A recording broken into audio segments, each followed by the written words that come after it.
For heaven's sake. The buns cost 10 cents each, Mrs. Grosberg. I'm sorry. I'm sorry I'm not as rich as you want me to be.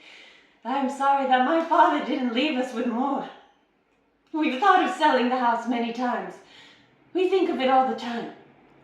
Don't think we have it. But it's complicated. All our memories of my dad are tied up in it. And it's hard just to walk away from all that, even if it seems sensible. Look, I want you to like me, Mrs. Grosberg. I do, because I'm not going anywhere. And life will be a lot easier if we can be friends.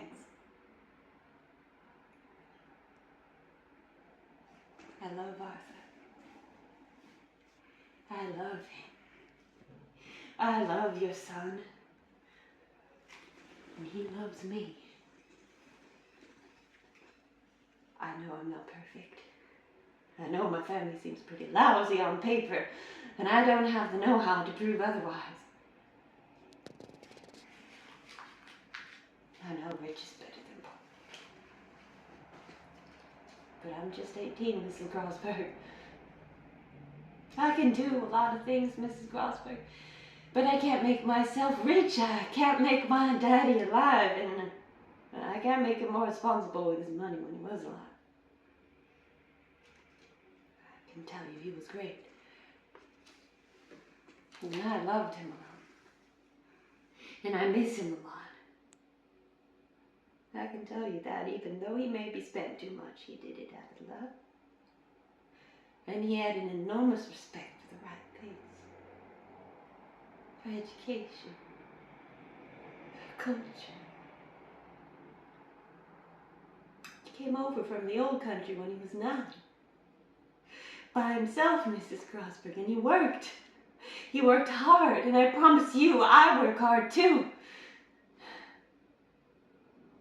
I don't need big rings and cashmere sweaters.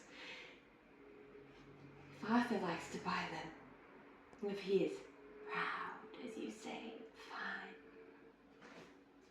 But my needs and desires aren't that fancy.